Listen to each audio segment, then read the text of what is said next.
I'm gonna drop a couple bombs on the FD channel right now. Who you rolling with? I am rolling with FD. I'm rolling with FD. Let's do it. Let's go. I'm rolling with FD, baby. We are rolling with FD. I'm rolling with FD. Oh, you know we rolling with FD, baby. We got alphas and bros in the house. That's right. Peace out, my brother. Woo! I'm rolling with the F, the D. Learn something new every day when you're rolling with FD. Yeah, we are rolling with FD, baby. I roll with one person, and that's FD. I'm rolling with FD, baby. You gotta love it, man. This is a family thing. That's good. That's good, man. Hey, Renee, who you rolling with? Rolling with FD. Rolling with FD. You don't have to ask. I'm rolling with FD. My man. But see, Bless, who you rolling with? I'm rolling with FD. I'm rolling with FD. That's how you just rolling, right? That's the whole thing, right? You roll with it. You gotta let me know who you rolling with. We're rolling with FD. You heard it first. I'm rolling with FD. I am rolling with FD. I'm not just a pretty face, Ziggy. JD, we should both do it. No, I'm not doing that. What questions do you have for me? Right, Manny and Jeremy, who you rolling with? We're rolling with FD. We don't want to get our asses kicked. You gotta let the people know who you rolling with, man. Well, obviously I'm rolling with FD.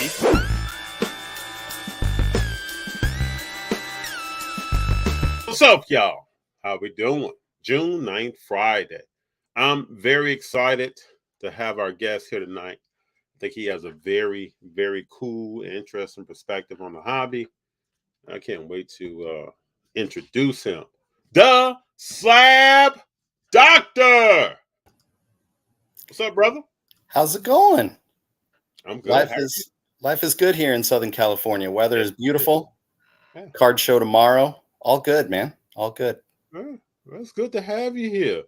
Good to have. Usually I start out with questions about one's origin. How does one get to this conversation of what they're doing currently? Walk us through your background and then how you became the Slab Doctor. How did you pick the name? And how did you have an interest in what you're doing right now? Well, I mean, like most of us, right? It started collecting as kids. Mm-hmm. And, you know, when kids today, they open up a cellophane box, right? Cellophane wrap box. They open up foil wrap cards. For the most part, all the cards look great. They don't have to worry about what cards were on the front or the back because of wax. You know, there were a lot of things that we had to deal with as young collectors that, you know, collectors of today, for the most part, not to say that everything that comes out of Panini or Topps or Leaf or any other manufacturer is great.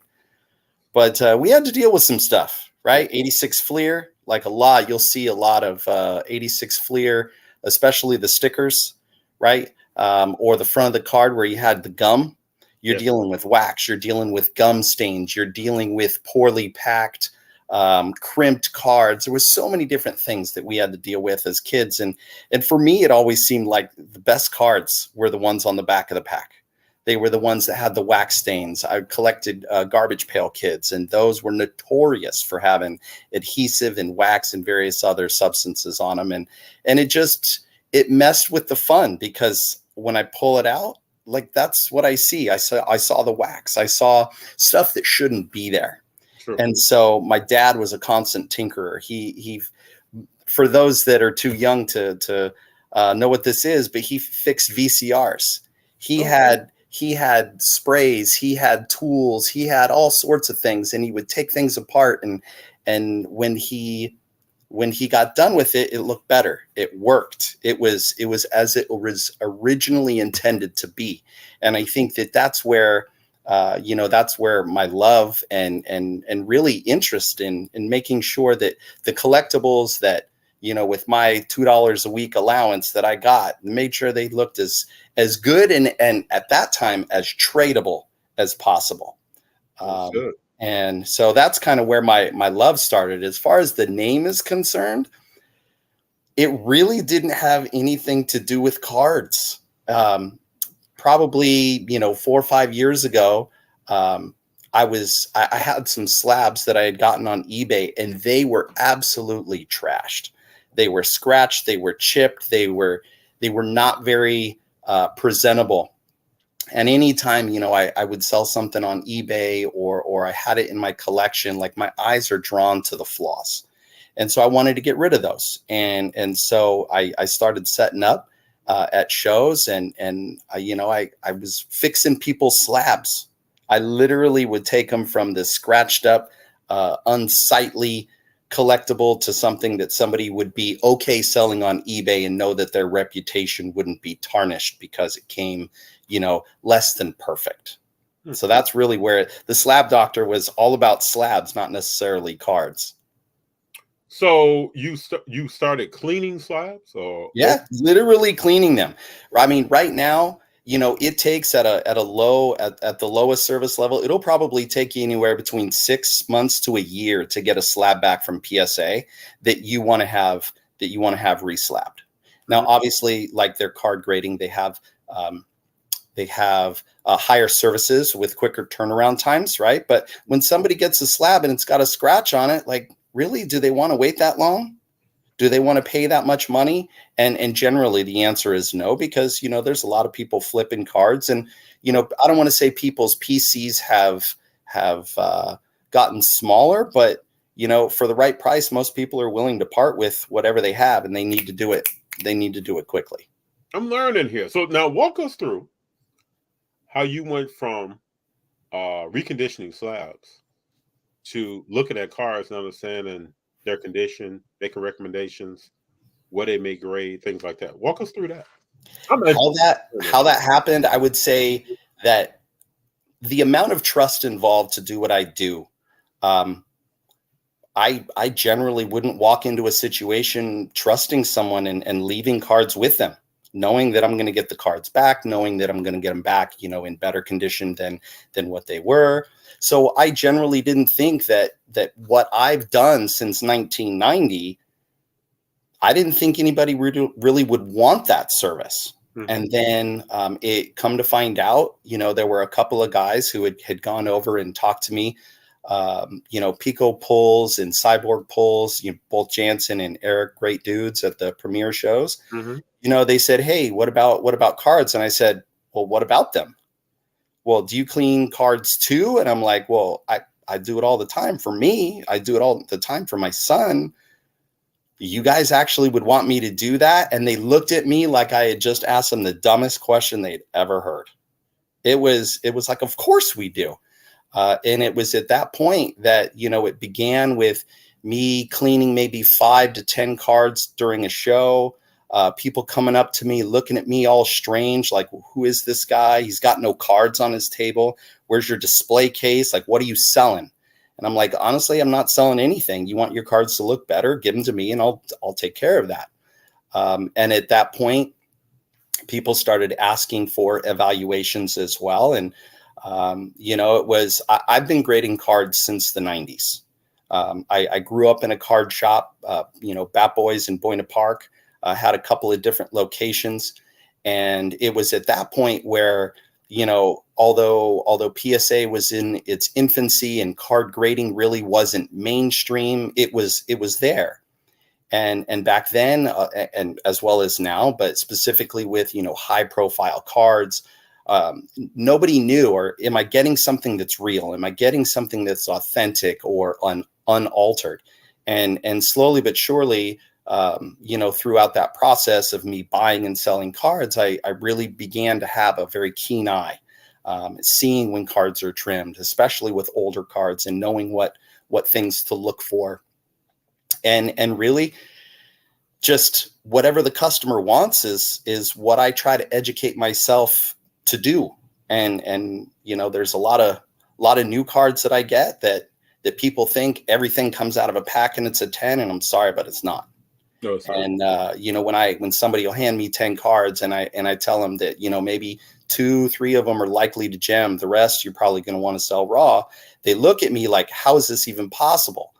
All you have to do is YouTube, how are baseball cards made, and see what the process it is that they go through, and how many different, I don't want to call them substances, but how many different surfaces, how many different things are coming into contact with those cards before we, open them and pop them open and see all these great things. There's a lot that goes into it. the fact that so many cards come out in gem mint condition even surprises me. So True. whatever customers want is what I try to give them, and I won't give them that until I'm confident in my ability to exceed their expectations. So let's talk to people who may not know you. We've come in contact. I've talked to you, even sat down and talked to you at shows and got a little bit of your background. Today I want to dig more into it, but walk people through what services you provide. If they hear this anywhere or see this video, who is the Slab Doctor? What does he provide when he's either at shows or someone mails you cards? Well, the hobby's huge, right? From amazing individuals like yourself who travel the country, making sure that you're in the know, right? Whether it's sports cards, non-sports cards, collectibles, just what the hobby's going through. The amount of evolution that the hobby's gone through in the last handful of years, from when you and I were kids, like it's unrecognizable. Sure. I've talked to card store owners from the 80s and 90s who have gotten out of it and then now gotten back into it, and they're coming into it thinking I know everything, and they're left with their jaws hitting the floor going, wow, the values of these things, like the collectability, not just of baseball, basketball, football, but like of Disney and Pokemon and all these other cards that really like weren't given the time of day, back in the 90s and early 2000s. Mm-hmm. So what it is that I do is you use the word restore. I'll use the word restore as well. I restore cards to the condition that they were originally intended to be. And the reason I use that definition is because anything that I do, I'm not adding and I'm not taking away anything other than what shouldn't be on a card. And that is key here, because the Slab Doctor does not alter any card. If someone's listening to this and they don't know who he is, he's not altering anything. And you know what? I'm a teacher by trade. And so one of the things that I preach, in my 9 to 5 is be educated. Regardless of what you do, be educated and know what the consequences, both good and bad, know what the consequences might be. And so one of the things, because I get a lot, I've spoken with him on multiple occasions. He and I text or message back and forth, but Kurt's Card Care, great dude. Kurt is like a hobbyist through and through. And people try to almost set me up like to say bad things about him. I'm like, I've got nothing bad to say. The dude's great, and the products that he provides to hobbyists are top notch. That said, there are things that leave a footprint, and I've seen people use I've seen people use waxes and polishes and scratch removers and various other things to varying degrees of success. And for me to think that I'm the only one that does what I do couldn't be further from the truth. I am not. And to think that I'm the best at what I do couldn't be further from the truth.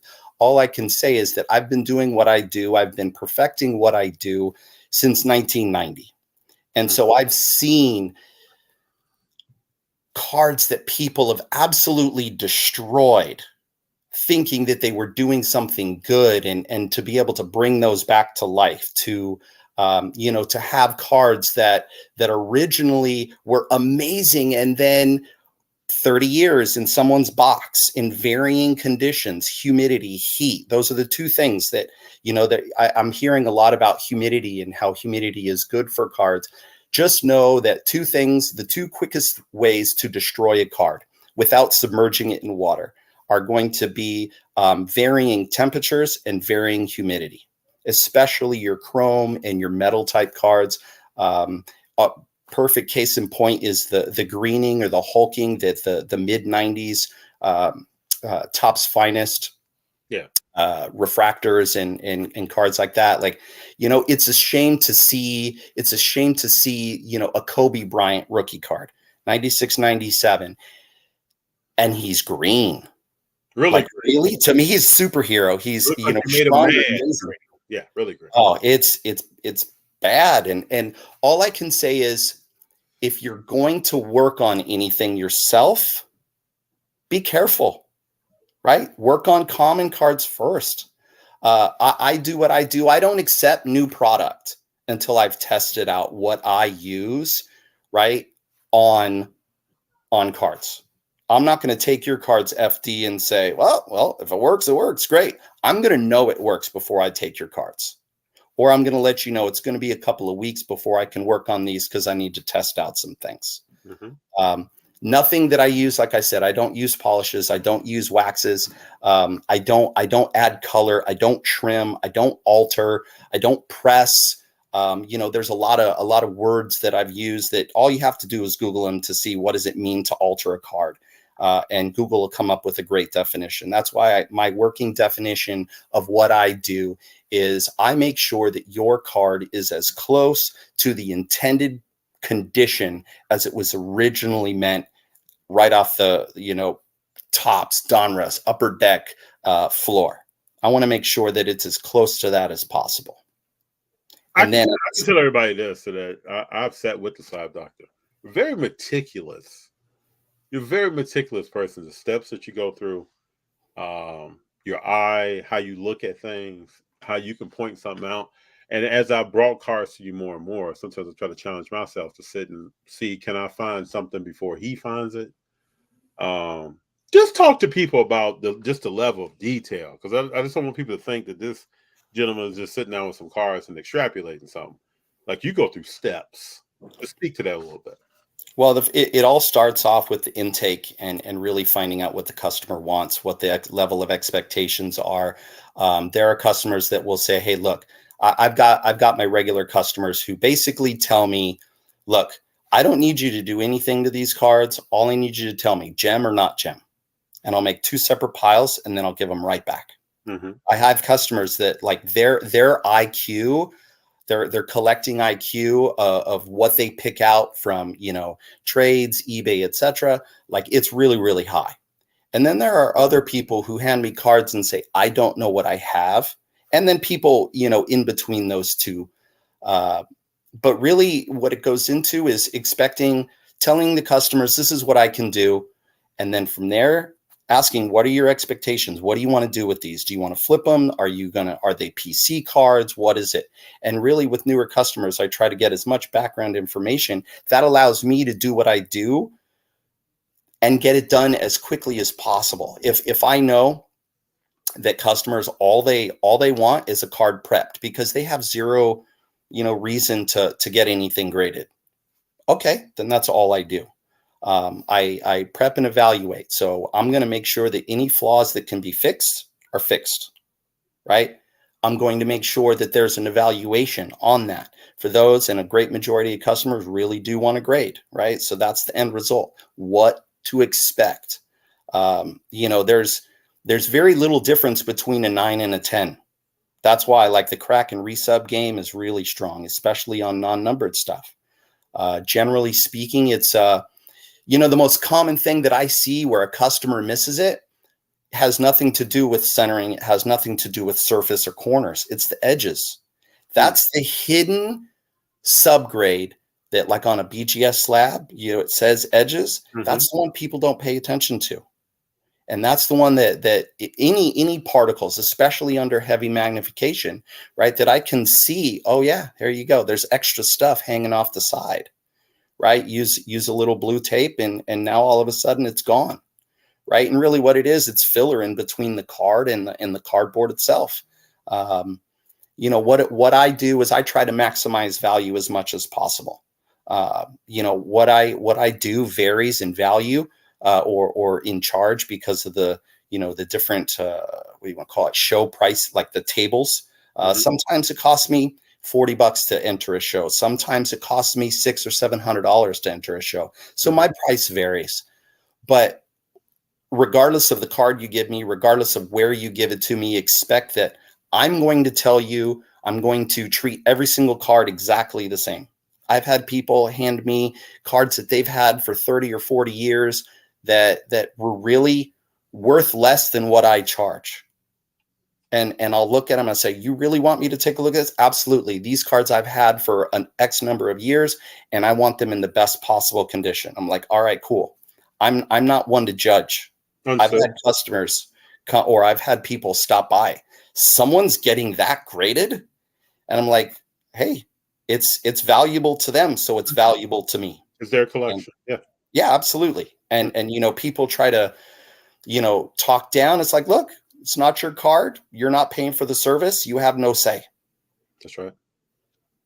We have people here on this very show that sometimes we'll talk about what's your best PC card, and somebody will say it, and we'll have people in the comments of like try to rip that up. Well, we don't get down like that here. Unnecessary. There's far too much positivity that can be gained from this hobby if that's what you're looking for. And just, the opposite. If you want to go down the negative rabbit hole, like, you're going to be lonely because I'm not joining you. Yep. Yes, sir. Let's talk about 9s and 10s. You talked about edges. Is there anything else that people can kind of, how fine is that line? I think that's what the question I have. What is the biggest difference between a 9 and a 10? 9.5 and a 9, things like that. Well, I will tell you that the subjectivity that is involved in the third-party grading process is very high, right? I've seen customers. I've done it myself. Seen cards at shows, like them. My son will buy stuff. He'll show it to me. Is there anything worth cracking and resubbing? And generally the answer is yes. What the real main difference is, especially with ultra modern stuff, is making sure that the front is as scratch free as possible. With Bowman, I'll give you a perfect example. Bowman from like 2020 on, they've been having a pretty significant issue with vertical print lines. And what I say with print lines is, if the print line goes through the player, you're definitely going to get marked down at least one point. Okay. If the print lines are significant, meaning that they span the entire card, horizontal or vertical, it doesn't really matter, right? Chances are you're looking at an 8. But the difference between a 9 and a 10 usually is some sort of print defect. 9s and 10s, you're expecting 4 sharp corners. You may have a soft corner, but as far as the corners themselves, they look pretty good. With PSA, you're looking at your top to bottom, left to right on the front. You're looking at centering that's better than 60/40. Generally speaking, I will tell people that the higher the profile of the card, right, the more magnification it goes under come grading. I'm not going to talk about pop control. I'm not going to talk about anything like that. But what I am going to say is, when you have a card, perfect example, probably one of, if not the top 2 or 3 most graded cards of all time, is the 89 Ken Griffey Jr. I get that card probably 3 or 4 times a month. Sometimes it's once, sometimes I'll get 10 to 15 copies. And when you look at something over and over and over again, and when you have such a high frame of reference or a wide frame of reference, they've seen exactly what a 10 looks like. They know what a 10 looks like. And if it doesn't fit that mold, you're not getting a 10. And people will tell me, I recently had an order, 89 Upper Deck Ken Griffey Jr. I had 15 examples. The highest example that I saw was an 8. Okay. And the customer actually was upset with me. And I said, listen, you pay me not to boost your ego, not to inflate grading, not to do anything other than, what do I see? And the difference between the cards and being like that particular card, the most common thing that people have no idea that they should be looking for is the hologram on the back. Yeah, the scratches on it. Well, not only the scratches, but that hologram in a great majority of the examples of that card isn't complete. It should be in a diamond shaped, a complete diamond shape. And oftentimes you're going to get, like you said, you're going to get scratches. You're going to get areas that have chipped off, and in otherwise pretty close to flawless card. Guess what? It's not. I'm sorry, but they know what a 9 looks like. A 9 is like damn near perfect, and a 10, it's like, good luck. you take a look at the gem percentages Oh, on that. very low. Yeah. Very, very low. Very Same low. with the Jeter SP 93 SP card. Very, very low. Interesting. Big John says, let's roll. Get Big John's comment in here. Demetrius, and we're rolling. Demetrius didn't know. I didn't know either. The Slab Doctor fixed slabs. I can help with scratches. Mm-hmm. You know, generally speaking, you're going to pay anywhere between 10 and, like with PSA, $70 or $80 to get a slab. You know, you have a really expensive card, you don't want to crack. You don't want chips, you don't want any of that. And generally what I would do is I would clean up scratches, gouges, and various other things to make sure that they're nice and shiny. And you would get it back the same day. You know, PSA, when they shut down, everything shut down. Yeah. And that didn't mean that slabs stopped getting scratched. It just meant that I was busy on a Saturday afternoon. Got a question for you. So the hobby is going through some market changes recently. I would say the last 6 months, 12 months. What different trends have you seen as far as with those market changes, what you have coming to you, to your table? People are submitting, have submissions changed differently? Different types of cards being submitted, different years. What have you been seeing? I've seen a huge uptick in Pokemon. I've seen Star Wars. Star Wars has been absolutely huge. In the last probably early March, when Disney decided to produce cards, they're going to be a game changer. By the way, Disney doesn't mess around. Disney does not go after slim pickings. Disney devours companies, right? From their theme parks to, Marvel to whatever, like they don't do anything small. So when they get into something, the return that they're expecting is not small potatoes. What have I seen? What trends have I seen? I would say since the pandemic, the number one thing that I've seen happen is sports card, two things. Sports card collectors, hobbyists, whatever you want to call them, but they collect sports. I've seen a grown appreciation, acceptance, and respect for non-sports cards in the market. Okay. I would say that that's one thing. And I would say that people's collections or people's investments have diversified. Really, you can go sport to sport, right? You have sports all throughout the year, but non-sports cards specifically, like Hulk doesn't tear an ACL, right? Nobody, Marvel has gotten really big with their PMGs since the mid 1990s.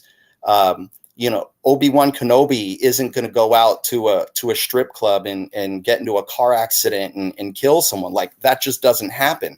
Mm-hmm. So I wouldn't necessarily call them safer bets, but the risk when it comes to injury isn't there. So I think not only have values shot up, but people see it as like, wow, there's a lot of people who like Star Wars. I can diversify what I have and appeal to a wider audience. And I would say that's really what I've seen change is a level of acceptance of non-sports cards and people diversifying what they collect and invest in. What are your thoughts on, I know that we talked earlier a little bit about what you don't do. You don't alter, you don't do something. Mm-hmm. What are your thoughts on trimming cards? It seems like I've heard personally more of that. Maybe it's just my ears, but I know you probably have service cards that you get back and you say, hey, this card is the width of it or the height of it is a little different than what it should be. What have you been saying? Do I do it? No. I know you don't. I know you don't do it. Yeah. But what are your thoughts on it? Here's the thing. I work off of my definition of what I do. I make sure that cards are in the best possible condition.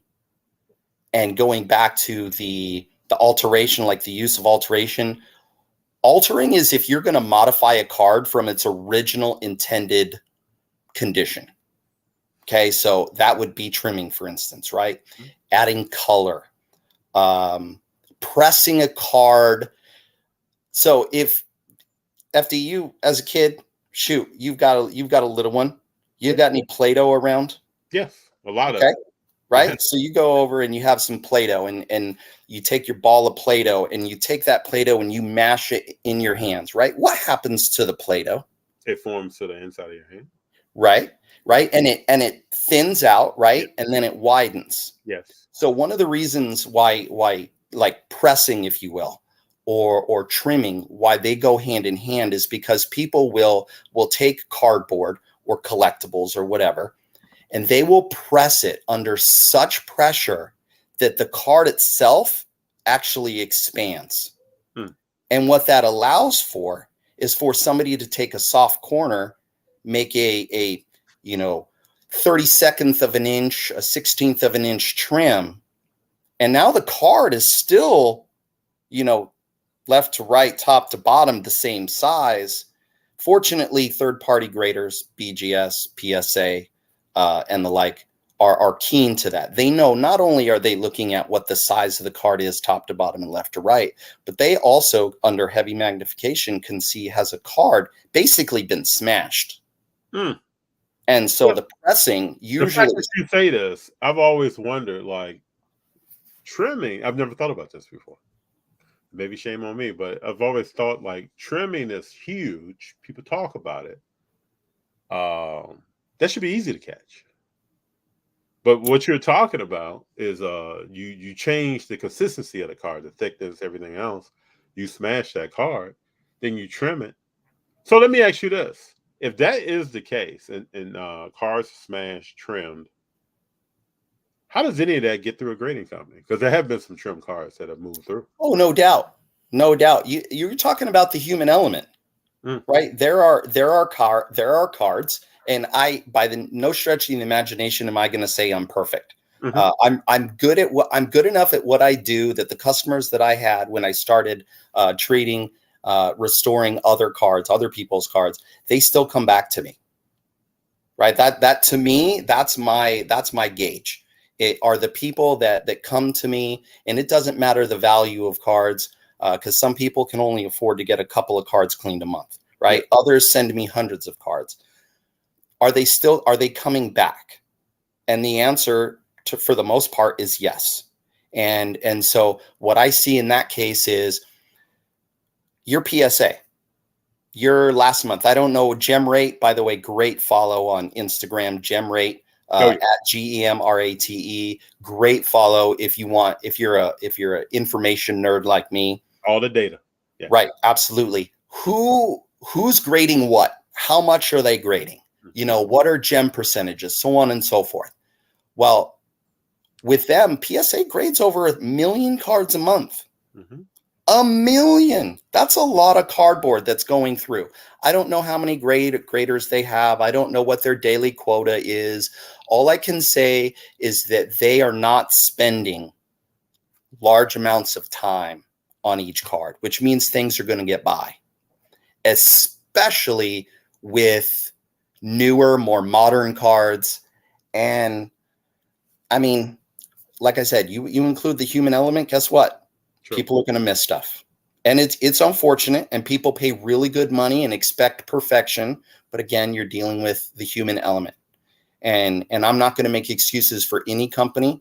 I'm not going to make excuses for anybody that misses something, because I think, genuinely speaking, they really want to do a good job, because they know the resale value, which to me as a teacher, as a school, one of the top number that we look for are graduation rates. How many kids are graduating each year, right? For a third-party grading company is, numbers would be, how many cards are we grading a month, right? What is our resale value at comparable grades compared to other companies?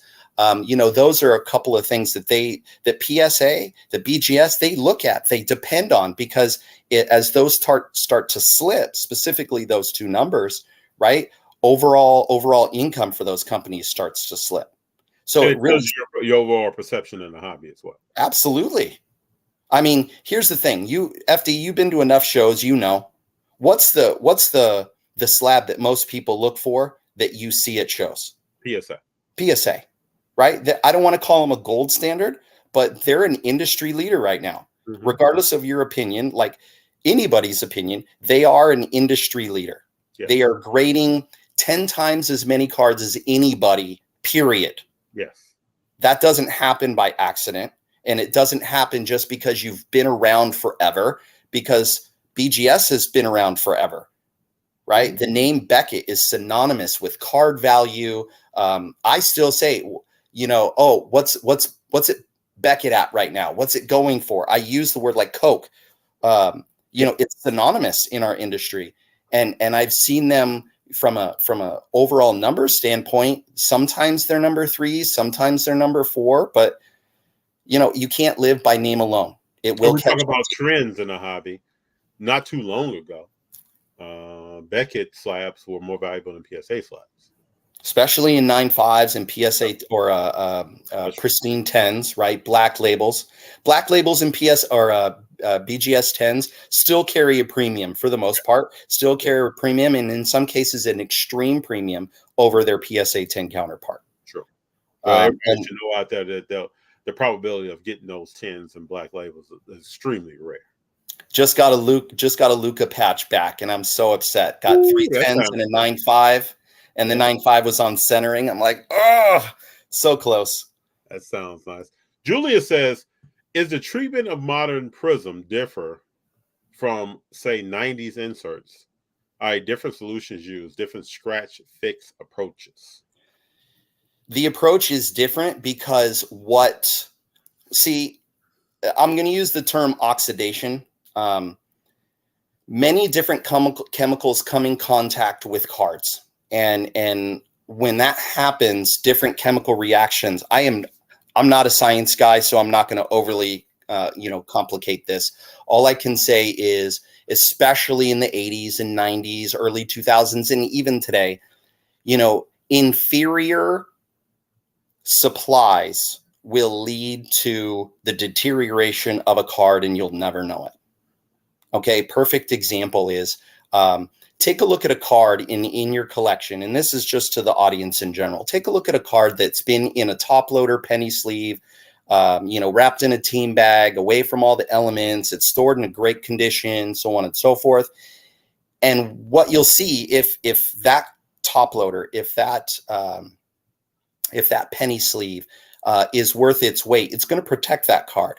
So if you're pulling out cards and you're seeing like little bubbles form, or you're seeing that there was condensation or some other chemical that started to react with your cards, like if you can't pull a card out of a penny sleeve without it sticking, you're using the wrong penny sleeves.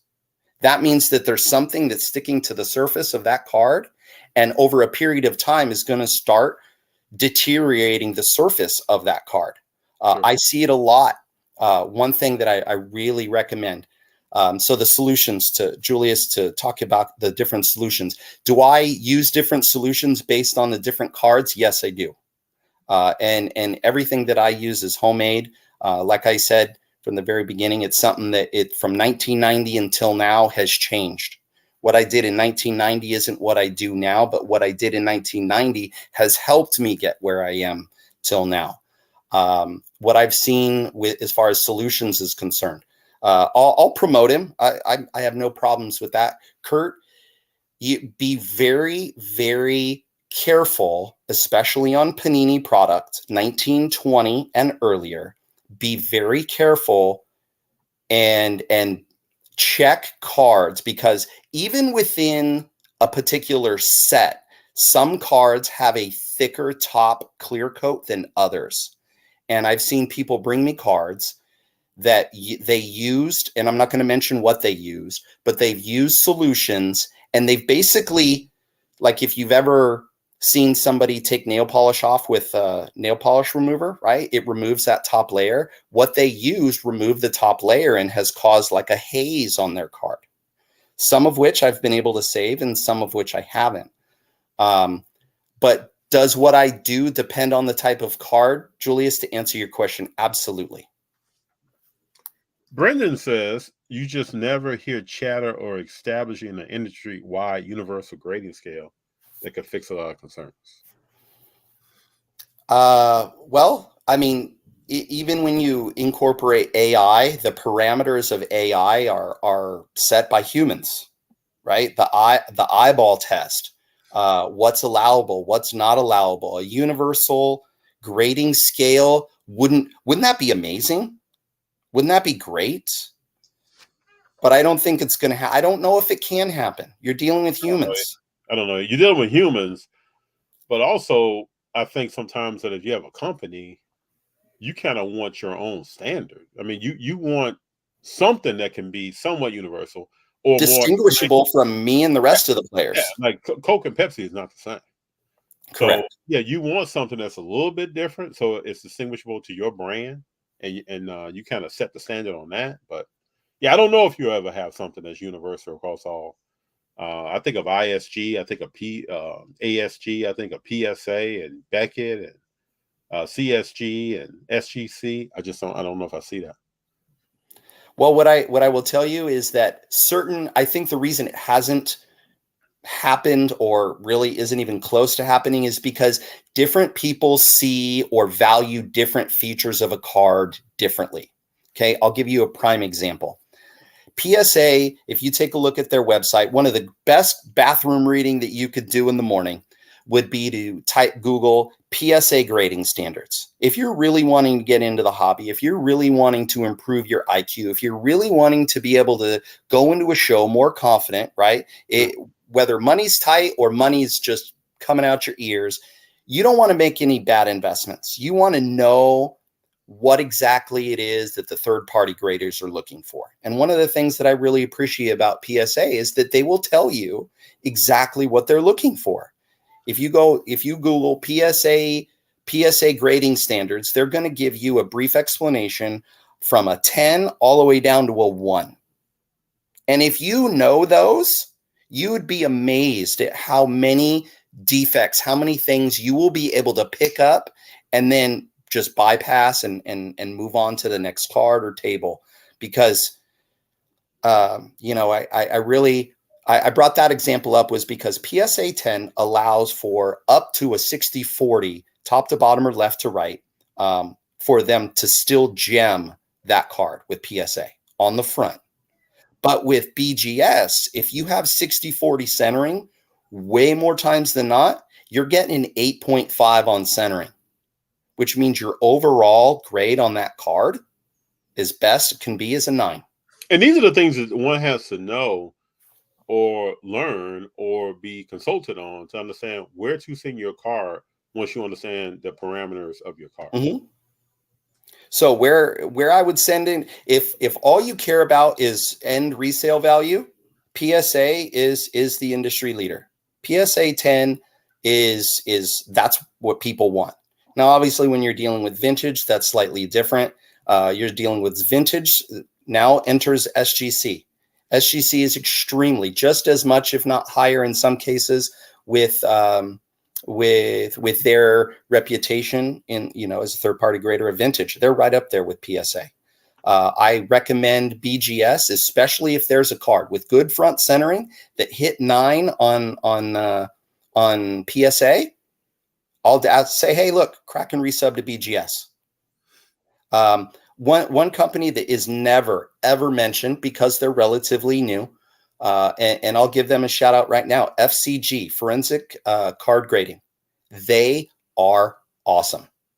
I believe right now, very quick, less than 2-week turnaround. Oh, and by the way, I'm not being paid by FGC or FCG. I have nothing to gain other than if you want a really quick service, if you want a service that is going to provide subgrades, if you want a company that's going to be able to grade your card under $20, FCG's awesome. They have a very, very high true gem, so 9.5s all the way around, very, very high true gem to PSA 10 crossover. And don't take what I'm saying as the gospel. Take a look at FCG 9.5 true gem or better sale values on eBay, and they're comparable to PSA 10s. It's also, I just want to piggyback on something you said. If you want an impartial opinion, a viewpoint, the slab doctor is the person to talk to. I haven't talked to a person more just about in the hobby on anything who hasn't told me what he thinks and why he thinks that, but it's not because PSA paid him to say that, Beckett paid him to say that. He's going to give you the real deal. When you bring him a card and you start talking to him about the card and he analyzes it, he's going to give you some feedback. And what I love about him, and we haven't even gotten into, is that he gives you a full consultation on what you are giving to him and what he's giving back to you.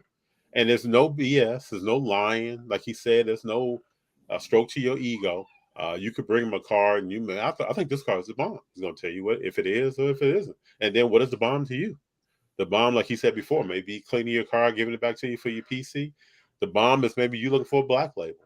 But you will know walking away kind of where you're at. And I've even taken him a card before where he gave me the real deal. I submitted it, got a better grade than what he told me. But at least I walked away, not embellished in my head.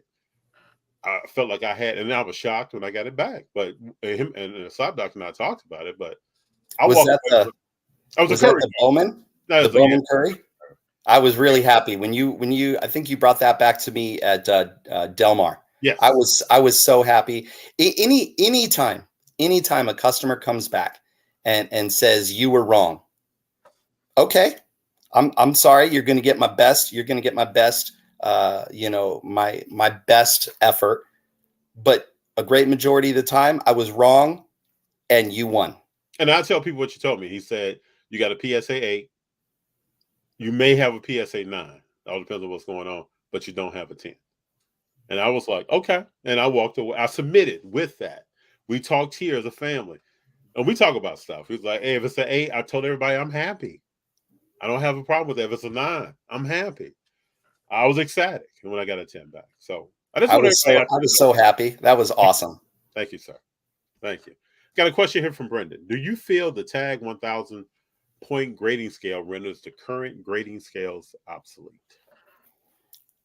PSA graded over 1 million cards last month. So no, I don't think that what other companies are doing is obsolete.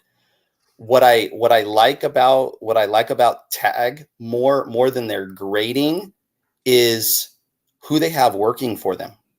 From Rare Edition and Tag, both of which have been played, very strong vendors at the both Del Mar shows. They've got some really sharp individuals. And anytime you get into a new market, anytime you're in a market that's been around for a while with established norms, you need to ask questions, right? If you really want to get in to know what it is that customers want, what customers are looking for, you need to ask questions. And I've spoken at length with multiple people at Tag. Again, no connection to Tag whatsoever. They just sought out my experience and asked me questions. And their 1,000 point grading scale, I think, touches on something we talked about a little bit earlier. And that is that each company gives you a slightly different outcome, right? Like Tag, at least last time I heard, they give you your cards back wrapped kind of like in a pack, but in like a black pack. Yeah, you can. Yeah. Rare Edition does something very similar to that, where it's like you getting to open up a pack all over again to see what your card is graded at. And really, like, how many hamburger joints are there in the world? There's millions, right? But they all give you a slightly different and unique experience. And I think that's what Tag does. That's what Rare Edition is trying to do. And same goes with all the others. Is it going to render it obsolete? No, I think it just gives you another option. And from a grading standpoint, that's what really people want. I think in a perfect world, kind of like a perfect superhero, right? Like my perfect superhero, they would be fast, they would be strong, they would be smart, they would be able to fly, they would be able to do this. It's like almost as though the hobby wants to take and create the perfect grading company. But do people want grading companies to make mistakes? Yeah, I think they do in their favor, right? I think that's why each one of the existing grading companies has kind of carved out a niche for themselves. Some have a tendency to be a little bit more lenient, right? Some have a tendency to, really be very strict. And I see when that happens, I get a lot of crack and resubs with those because they know, a 9.5 in this, like I just used FCG as the example, a 9.5 in this is a really good candidate to crack and resub to PSA. Mm-hmm. Like that's a sound investment for many people. And that doesn't happen by accident. That's, constant buying, constant selling, and like you've used the word multiple times in this conversation. What trends are happening? That's you got to pay attention to those, especially if you're looking to make any kind of money. That's true. Big John asks a question: what's one thing you would like to see change in grading, or from companies who make cards? I would love to see the level of quality control from a manufacturer standpoint improve. And the reason I say that is that we can send people to space, right? We can I can talk to somebody, continents away, clear, crystal clear, but we can't make cards without defects. So let me, and I've had this conversation with several people. Let me propose this to you and see what you think. Is it in the benefit of a card manufacturer to make cards with defects? Yes. That's what I think as well. Yes. And the first time I thought of this, and no knock against Prism, but when the 2020 Prism basketball came out, and it was very difficult to get a card that was centered. You can get a card to pack that looked great, edges great, cards off left or right. I mean, significantly off. That's when I first started thinking, if you got some throughput, right? You're in the manufacturing business. That's what cards are. You're manufacturing a good. You got widgets going through. You know the state and the quality of those widgets before they get to the packaging department to be put in boxes. So they have to know what the industry is looking for, and then what kind of cards they produce. And it's not just Prism. There are other manufacturers out there that are similar. So I thought to myself, it has to be in their benefit, because the more you don't get the perfect card, the more you look for the perfect card, and the more you buy. No doubt. My only problem in that scenario, because I agree with everything you just said, my only problem with that scenario is when you and I were kids, and in 1989, when Upper Deck came out, and then all of a sudden cards were no longer 25 cents or 50 cents a pack, and now all of a sudden Ken Griffey Jr. is well on his way before he got injured to winning Rookie of the Year, and his cards were selling, oh my goodness, a $5 rookie card, a $10 rookie card, and all of a sudden Upper Deck packs jumped to $1. Mm-hmm. Wow, I went from being able to buy 4 packs down to 1 with $1. I remember that. Now, if you went to some retailers, it was $1.25. Right. Right. And then obviously in 1990 and 91, a baseball card exchange sealed box, right? Those sell for $400-500 a pop, right? Especially the low number stuff. But fast forward from 1989 to 2023, cards aren't packs aren't $1 anymore. A hobby box doesn't cost $36 anymore. Hobby boxes are in the high hundreds or thousands, or in some cases tens of thousands of dollars, right? So to get cards from the manufacturer, when you're spending that kind of money, like you expect it, right? If you spend you spend $1,000 on a box, you expect everything in that box to be in tip-top condition. Oh yeah. And unfortunately, that's not the case. As far as we even get down to autographs, like you can find a great card, the player is autographed into the patch, off the edge. But that, I'll be honest with you, that's on players. You mentioned 2020, right? Anthony Edwards. Mm-hmm. Okay, to get a PS or to get an auto grade 10 on anything, Anthony Edwards, you're thanking your lucky stars. Mr. Left Justified. Oh. Amongst other things. Oh, so I have nightmares. I have nightmares about that. I always wonder when they sit down with the player. Now, it's on the player if they even care or not. But do they say, hey, try to stay within this area? People, I wanted that conversation didn't take place. So do they just sign? That I would love to be a fly on the wall, right? To hear what is actually said, because to know that, players are signing, thousands of cards and stickers. Like, they just want to get it done, right? They want to spend time with their family. They want to hone their craft. They want to do everything except for sign their name.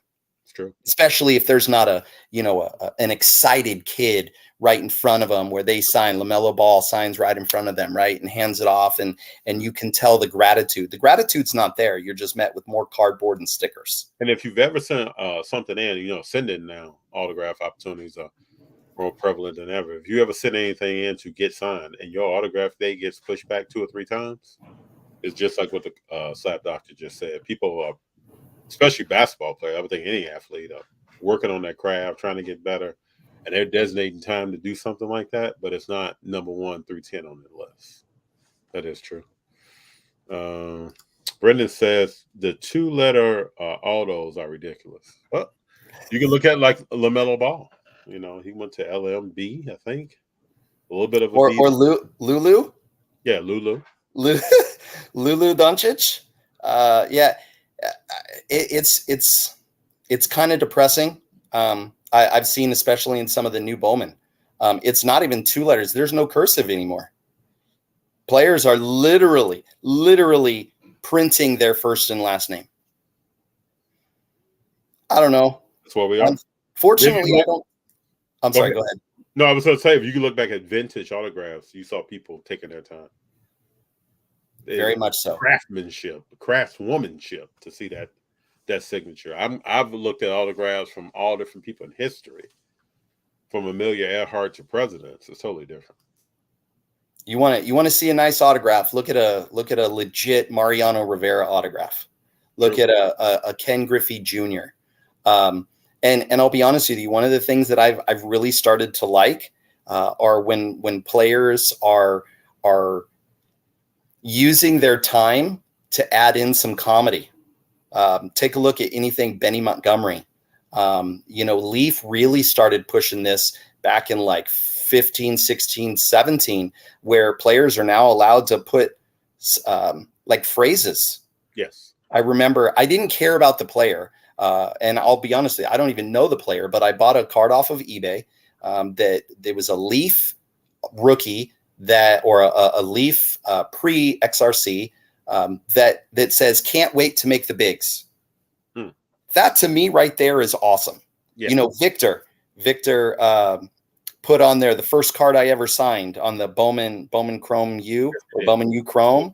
Like that's so cool. There's personality. There's not just a signature, but there's personality there. And I love that. I think with Fanatics, we're probably gonna see more of that too. Absolutely. By the way, go ahead. The questions that are on here, I really do appreciate that. It's so cool because as an educator, that's one of the things that an FD, just as good as anybody, right? It's not just a transaction. There's a personal interaction. Yes. And there's an explanation, not just a grade, but there's an explanation as to what's going on. And so the questions that are coming up are just, not only are they flattering, but it's cool that other people are thinking about condition and where the hobby's headed. So keep them coming. It's awesome. Okay, thank you, sir. We have a group here that when we get together, people are very much into the hobby and very thoughtful and come with a certain demeanor. And everybody here always has great respect for the guests. So I am never shocked. I know I see some names in here that I see often, and they usually come with it. Brendan has a question here. Speaking of Leaf, has anyone heard anything from them since acquisition? I haven't heard anything.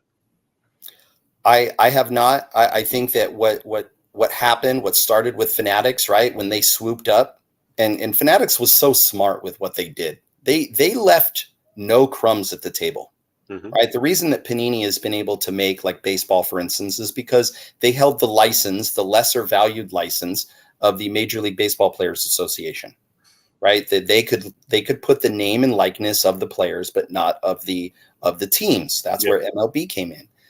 The big fish coming into a much smaller pond, devouring not only the MLB, NBA, NFL, but they're devouring absolutely everything. So I think that some of the smaller names, if you will, could be Leaf. It could be Upper Deck, right? With Upper Deck comes Fleer. With Upper Deck comes Marvel. With Upper Deck comes the rights to Michael Jordan and LeBron James. Like, there are some fish, I think, that are going to get devoured. I don't know any of the specifics on the Leaf acquisition, but what I will tell you is expect there to be movers and shakers. And as big as Fanatics is, I'll use this comparison. Disney owns Marvel. Yes. Well, one of the characters within the Marvel universe is Spider-Man. Mm-hmm. Sony owns Spider-Man. Well, guess what? Sony's huge, but Disney's bigger. Disney's bigger than all of these companies combined. They own ESPN. They own a lot. I mean, I don't know values. All I can say is if you're talking about big fish, Fanatics is worth several $billion.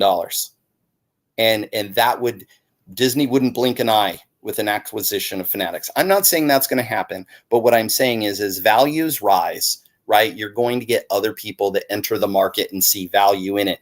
And I wouldn't be surprised about any acquisition, because with it comes something, right? Whether it's you like PMGs and Upper Deck and Michael Jordan, LeBron James, like I wouldn't be surprised if somebody came in like a Fanatics or somebody else that gets their infrastructure, that gets everything that comes with Upper Deck.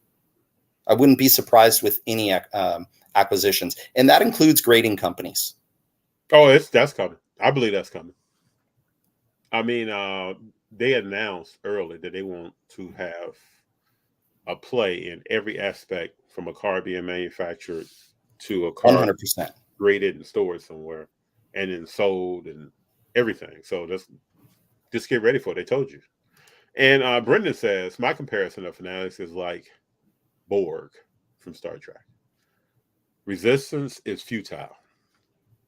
They're going to buy it. If they see it, they're going to buy it, right? And I hear people tell me, AFD, I don't like Fanatics. And I don't like what's going to happen in the hobby. I just don't know the alternative at this point. I think that this company is going to change a lot of what has been going on. I think it's going to be some positive changes. And I'm the kind of person that maybe some people may think it's a fault of mine, but I embrace change. I'm not resistant to it. And I got to believe, just like with anything that happens, there's going to be some benefit there. I also know people say, I hate to get a card that I'm paying a lot of money for, and the jersey means nothing that's in the card. I believe all that kind of stuff will come to an end very soon here. And you'll probably even get to cards that are from a particular game with a particular player scoring so many points. Imagine if you had a card from Game 3 of the finals, the Joker having a classic performance, and it was a Patriots jersey in that card. I think you're going to start seeing stuff like that. So my advice all the time is to embrace it, but I understand when people feel otherwise. With change, I mean, people like predictability, right? They like to know exactly what's coming. They oftentimes will have a frame of mind that pretty soon as this hobby evolves, right, is kind of obsolete. But with change, I think comes a broader level of acceptance of the hobby just in general, which means you're going to get more people in the hobby, right? So if you're looking for value, great. The value is going to be there. If you're looking for, just PC stuff, as more people enter it, more cards are available, right? From Star Wars, right? All sorts of different Star Wars stuff. Disney making their own stuff. And I think that the more exposure just means that there's going to be more of what more people want. And I think really at the end of the day, when more people are in the hobby, contributing to the hobby, being positive influences in the hobby, I think that's a good thing, right? I think so. I think so. Tell people what you collect, because you're not the slab doctor looking at cards. You're a collector too. I do. My love of collecting started with my brother back in 83, 84. And at that time, I collected Dodgers and Angels because I'm a SoCal guy. And that evolved into once Wally World started, 1986. Wally Joyner, to this day, last night I went on to a Whatnot Live from a friend of mine, and I went in under a different account and I said, "You got any Wally Joyner?" And he said, "Who?" And so there was somebody else in the live that said, "Oh, he's an older baseball player." And then I don't think so, but I collect Wally Joyner. I'm a pretty loyal guy. And the guys that I was rooting for as a kid are the guys that I collect now. I don't really collect anything new. The closest person that I got to, collecting was newer players was Corey Seager. And now he's, not on my Dodgers anymore. And I still love watching him. His sweet swing, love it from the left side. But who do I collect? Wally Joyner, Kobe Bryant, Magic Johnson, an occasional Ken Griffey Jr., Frank Thomas, any Lakers, but those like 4 or 5 players are when I see something I like and I'm like, okay, here's my money. Please give me that card. Here's my LeBron question for you. I've talked to several Laker fans who are like, I'm looking for LeBron to go. It's time for him to leave. What are your thoughts on LeBron and him staying or leaving? I'm a Lakers guy. And so anytime the Lakers are headed in the right direction, that's a good thing. Mm-hmm. Right. We had Pat Beverly, my son and I. You don't like Pat Beverly, do you? I'm like, no, I don't. But if he can be a pest on the team that I root for, if he can be a pest against somebody else that they're playing, then so be it. My feelings are irrelevant. I want the Lakers to do well. I want the franchise to do well. And if that means that LeBron James is on the team, great. If that means that he's not, great. Do I like rebuilds? No. I remember the mid-90s. Oh, yeah. I remember, Kobe's last couple of years and a couple of years after that. They weren't fun, but, in 14 when you had Randall, and 15 you had D'Lo, and 16 you had, who was that? Was that Ingram? 16, 17? Was it? I think so. Paul. Was it Lonzo, right? Or was he 17, 18? So Ingram 16, 17, Lonzo was 17, 18. Mm-hmm. That youth movement, right, of headed in the right direction. As a fan of the Lakers, we're spoiled, right? The Golden State Warriors the last 6-7 years. You don't make the finals, it's like, seriously? Why not? The level of expectation of the fan goes up when your team is successful. And really, as a fan, you can only hope for one thing, and that's that your owner wants to put out the best quality team every single year, no excuses. And the Lakers consistently have done that. True. And you had a championship not too long ago. Yeah. Like more, but hey, it's all good. Good for a long time ago, but it wasn't really that long ago. So a question here that I think probably some people have asked themselves, but how much interaction do you have with grading companies? Have some reach out to you? What is that like? Well, I sub cards to PSA, BGS, and SGC. My interaction with them is minimal. Mm-hmm. Like I said, I've had FCG. They DM. We actually DM each other every now and again, trying to see if they ever going to ever make. Oh, and by the way, FCG, if you're ever going to come out to the West Coast, please do it soon. But come on out to the Burbank show. Come out to the Denmark show. Right. Yeah. Can't wait for that one. But my interaction overall, I've had employees from grading companies hover over my table and see what I do, and to know that even though they know what I do, my cards don't come back altered. My cards don't come back as as anything other than exactly the way they should be. And I can't say the same for everybody else who tries to do what I do. Last thing that I would hate, oh my goodness, I would be so embarrassed if company or customer left their card with me and it comes back as, you know, trimmed or altered, or there's a substance on it or whatever. Because when that happens, then the accounts that are submitting those cards are under heavy scrutiny. Mm-hmm. Not a place I want to be. But my interaction with them is limited. But I sub to those 3 companies. So when I first heard of you, I can't remember who it was. I can't remember who it was. But someone told me you need to go see a Slab Doctor and submit your cards to him, because I just started thinking about, I'm going to start grading more, like really sending stuff in. And so the way I operate, right? The person who told me, I fully trusted them. So in return, I fully trusted you almost instantaneously. Thank you. But the way, yes, sir, tell you the truth. So the way I operate, though, I like to come by and get into the nuances of what is this person doing. And let me tell you all out there, I know the Slab Doctor has talked about what he does, but if you take the time to spend time with him and actually watch what he does, he's not doing, he's not, I mean, if you look at the tools that he has around him, if he's cracking a slab you have and he cracks that slab, the actual tools he has to review your card with, he's not doing anything to your card. He's not grossly changing. I can't emphasize that enough. He's not putting solutions on the card. He's not, and I'm not talking about anybody who does, but I'm just telling you about what this man does. He doesn't grossly change what your card is when you give it to him. And the tools that he's using is, I used to collect stamps, coins, and different things over time, and including cards. And it's what I would envision somebody kind of using to remove certain fibers here or substances there.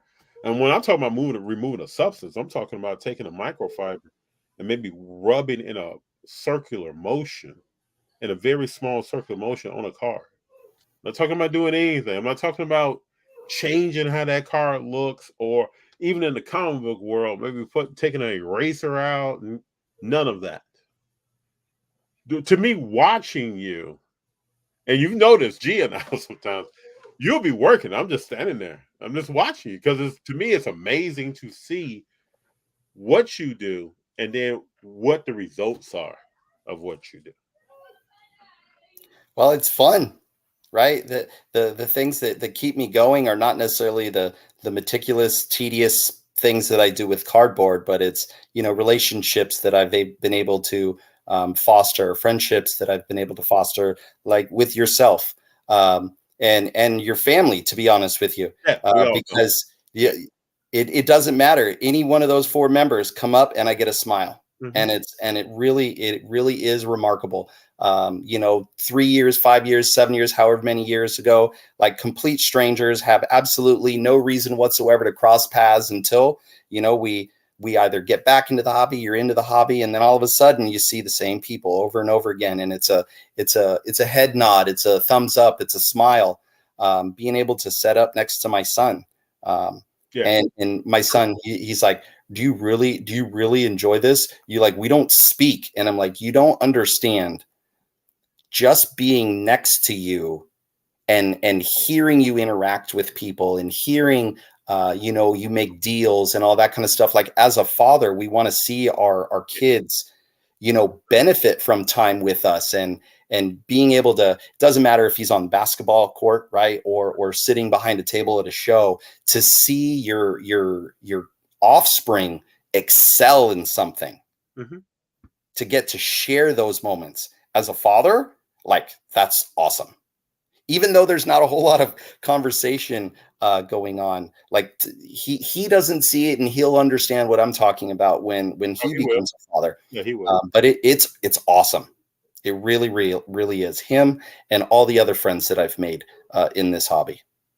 Yeah, I've noticed your son. My son G and Junior, sometimes I come up and talk to him, and I feel the same way about having them at the show. To me, it's not about cars with them. It's about the interaction with people and how you communicate, how you shaking hands, what are you doing, learning how to operate and navigate in a group environment where you may know no one. You know, we first came out, we didn't know anyone. To now you may know more people. How do you find new people in that environment and introduce yourself to them? That's really what it's all about. And a lot of times, you know, I'll see G and Junior maybe a couple of tables down, and I'm doing the same thing you're doing. I'm kind of looking to see, man, it's interesting to see. My father brought me to my first show when I was about 13 years old, and I tried to teach him in a similar way that he taught me. Slab Doctor, when I first went to a show young, I didn't talk to a lot of people. I was kind of, I guess in a way, kind of a little overwhelmed about the environment I was in, and I let stuff more come to me. And even when I got up to talk to an athlete or get an athlete's autograph, sometimes they would say stuff to me that I didn't have an answer to. And now I look at these situations as totally different, you know. But it's good to see them grow and develop, and your son the same way. Very much so. I've seen growth in him just from the first time I met him to when I see him now, and sometimes I'll step back and even watch how I'm just people watcher sometimes. How does he interact with people, and what is he selling, and what information is he saying about each card? And you've taught him well, sir. Appreciate it. Thank you. I'll let him know that. Oh yeah, I like his style. Dexflo asks a question: F Dizzle, thoughts on Franz Wagner? I started investing in his cards. I think he's a nice player. So they are, just so you know, I like him a lot. I've talked to C. Blaise about him. C. Blaise is a big collector of Franz. I like to see players evolve and look at the steps that they evolve in. So he's on Orlando. We all know that he's not the first choice on Orlando. They have a rookie of the year that just happened, and Paulo. So Paulo is there. So we got to see how does Franz fit in with that. And then what is the evolution of his individual game? He had a very good year to me in his tenure in the NBA and in his growth. To me, next year, the next 2 years are going to be very important to see how he grows and how he develops. Does his shooting percentage get better? What other ways can he score on the court? I challenged myself last season to watch as many Orlando Magic games as possible. I plan to do the same thing in the upcoming season. But I think he's a player. We just got to see what kind of player he is. And if you look back on greatness, right, we didn't know exactly who Steph Curry was at this time and several other players. So it's going to be just interesting to see what is his personal motivation and what does he want to do. And this is a question beyond him. It's for 80% of the NBA because all the CP3s and the KDs and the Currys and the LeBrons soon will be gone. And so we don't know who's going to take the torch and be the next up. Shea, to me, is leading right now on a young player who's a phenomenal player. Who's going to come behind him and still show that? And if you think about Shea, 2 years ago, he's not the player that he is right now. And that's what I'm talking about, that 2 to 3 year growth gap that you need to see a player get into. And some players succeed at that, some players don't. That's what I think I'm from. He could take a page out of Duncan Robinson's book, right? Not just a sharpshooter now, slasher, serviceable defender, but he found himself with no role. And in the NBA, right, it doesn't matter. You could be rookie of the year last year. You could be first traded this year. Look at the Lakers' young core. You gotta continue to evolve. You got to continue to get better and add facets to your game because otherwise you'll be replaced. Draymond Green said something about this. He said he was sitting on the bench of Golden State behind Lee, and he had to ask himself, what's my role in this team? What's going to get me on the court? And he found that point forward with the energy that he brings that Clay doesn't have, Curry doesn't have, nobody else on that team has. And he knew I had to be the enforcer. So when I hear people knock Draymond and say he doesn't do this, he doesn't do that, and he's a role player, one thing I've learned in life, Slab Doctor, is that the more people try to minimize you and marginalize whatever you're doing something. Oh, absolutely. I'm going to say that for the people in the back. The more people try to minimize your role in whatever, it could be something that you're doing. I'm not just talking about sports, people. Whatever you're doing in your life, when people try to sum you up real quick, you're doing something significant. Keep doing what you're doing and grow upon it. And it's the same thing with Draymond Green. He's more than a role player. He runs that. He's the hub of everything. He runs every. You talking about the Joker? Look at the Joker play. He's playing right now. He does more than just I'm a center in the middle, and I kind of move the ball around. He's doing a heck of a lot more. You got to respect him. And just so everybody knows, Denver's up by 6 right now, 74-68, third quarter, 2 minutes 42 seconds left. That's just how it works. A lot of times, I think in life myself, or so sometimes we talk to our young people. I think when they get marginalized, they think they're unsuccessful. People aren't recognizing me, but just keep doing what you're doing.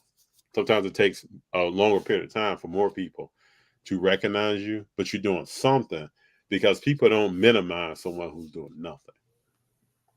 Don't have any comments on that. The Reverend, what's up? Glad to be tuning in. You know how my grind is going related to grade to consignment. Oh, yeah. So the Reverend grades a lot of things, consigns them, sells them, puts funds back into his grading program, pulls out of that what he would like to keep. He has a good system going. And the Reverend, I don't know if you know the Slab Doctor, but I think you should know him. He does great work. The Reverend Rips, is that your IG as well? Yeah, yes, that's his IG as well. The Reverend Rips. I am gonna get another account to follow. Yeah, hit him up. Lives in Texas. Very cool. Mm-hmm. Very cool. Well, I will tell you that one of the reasons I so humbled and so honored for you to have asked me to be on the show. It's such a cool experience, and what I would tell you is that I was teaching summer school today, and as my mind would wander, as it often does, one of the things that came to mind was because I'm always looking to either improve what I do, add new services, whatever the case might be. You've been asking me a lot of questions, so let me ask you a question. You can ask me anything you like, sir.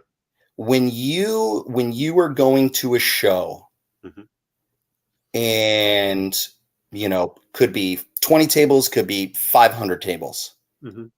What immediately turns you on to a table that says, I got to go there? Or what immediately turns you off from a table, whether it be the person, the setup, the whatever? I'm going to tell you what turns me on. If a person has different types of cards at their table, and they're different cards, like you can tell by just looking at the table that they have a passion and love for certain players throughout time or when their childhood, or the cards are just rare. It excites me because now I get into a conversation about these cards and why they're here. And some of that is in our content. You'll see me start asking people questions about different things. I really love the engagement with a seller. So I like to walk up and be engaged with them. I like to talk to them. I like to get to know them, something about them, talk to their children, if their children are there with them. I'll even ask their kids certain things to see. Even if they're not totally passionate about cards, what are they interested in? I want to know something about that person as well. Because I grew up, sometimes children would be talked to or not. I could be right by my parents and somebody would engage me or not. And I always said that when I grew up, when I'm around young people, I'm going to engage them because they're people. I'm going to talk to them, get their ideas, find out more about them. And then when I see them again, we're going to talk again about what I learned about them. You're involved in baseball, you like chess club, you like playing badminton, whatever it is. You like math, English. I'm going to find that out and talk to them. And I love seeing, like you just talked about your son with you, I love to see parents with their children, either walking the show, at the table selling, and in some capacity in the hobby. To me, that gets me excited. I think it reminds me of my mom and dad really nurturing what I want to do from a collective standpoint. I remember my father was in a bad car accident and didn't like to walk a lot. Was in a lot of pain after a while walking.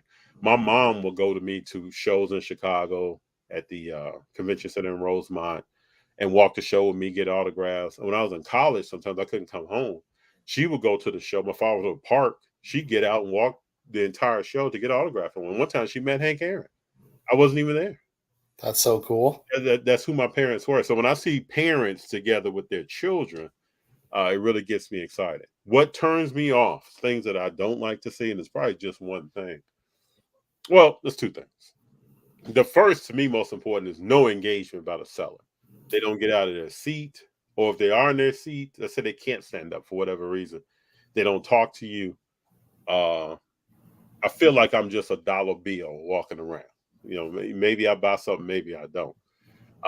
And also, when I look at your table, I stay on prices all the time, Slab Doctor. I'm doing research all the time. I'm looking at prices. I've hit up people on eBay and left them notes about where a card is today. Sometimes we get to a deal on that. Sometimes we don't. But I'm always up on card prices, kind of where they're going, where they're at. And if I look at your table and it represents a year ago, and you don't want to move at all on those prices, and you're not willing to negotiate at all, or if I ask you your rationale on how you got to a price, and you're like, well, I just got there. Like I remember going to a show right around Christmas time. I walk up to a table. There's a player that I collect, and I asked about the card, and I asked the person how they got to that price. And they were like, well, I just figured a PSA 9 is this price. So I did a 5X multiplier on it. I was like, where'd you get 5X for? Oh, I just made it up. So that just tells me. What I hate is that I put a lot of work into every day almost understanding what's going on in the market. What about the people who don't do that? Who are out here with their children, or they saw a show, or they heard about it, and they come, and they're not as savvy, and they're overpaying for something. I can remember going to some shows a year and a half ago that if it was a Kobe, Jordan, or LeBron card, somebody's probably overpaying. Because those cards are going to be marked up. Having people think, oh man, I just found a Kobe rookie, but it's really 70% of that price or 60% of that price that is marked on it. So those are the things that kind of, talk to people. To me, people want to talk back to you. Even if a person is kind of introverted, there's a conversation there. And then be fair with pricing.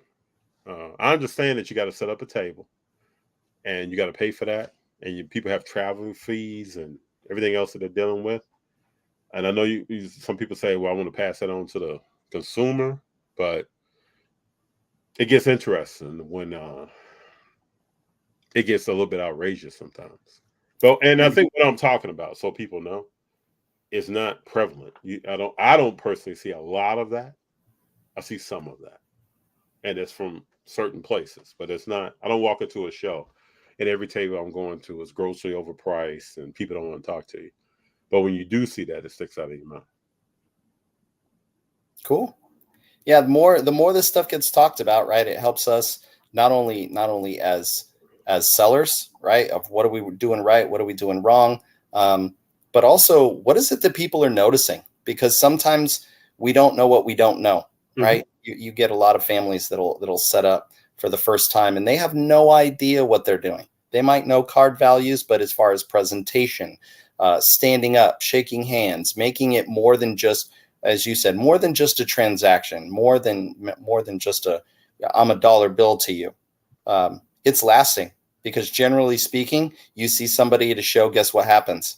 That you like, you're going to go to them the next show. Oh yeah. Next one and next one and next one. And the same can be said for someone who you have a bad interaction with. You're going to steer clear. Mm-hmm. And you're probably going to tell somebody, no. Just steer clear of them. Their prices are outrageous. They don't treat people well, so on and so forth. There's a guy at a local well-known establishment that sells wax, and he had a very negative interaction with my youngest son. He's the only one there that sells opened wax. I will never buy from him again. You don't treat kids poorly. You don't try to intimidate kids. You don't try to intimidate anyone, but let alone, an 8 or 9 year old. Mm-hmm. So sometimes, I'd just like to hear what is it people are looking for, because not only does it help me improve, it helps my son improve, and really just the hobby in general helps us improve. Very true. Brendan says works both ways. Dealers that have $20 cars in the dollar bins are the gravy. Something to be said for outdated prices. It is. To me, it's one thing to dig through a bin. It's another thing to have a glass case with a card sitting out that is significantly overpriced. That's two different worlds to me. Because the perception is, I think most people would think, if it's under glass, must be right. The Reverend, I always look at tables with hockey and the personality of the dealer. Regardless of the cars dealers have, how they present matter. I am a customer service guy. I think that's what I'm saying as well. So, and I'm not a person that, like, if it's a card that I need to overpay for. I've overpaid comp on some cards that I will do that. But I can. Some people say, "Well, FD, you haggle over $25." Yep, sometimes I do. It might be that way, especially if I'm in a negotiation. And I used to work in sales, and I love negotiating. And I can walk up to a table, Slab Doctor, and look at a card and I already know what the markup is.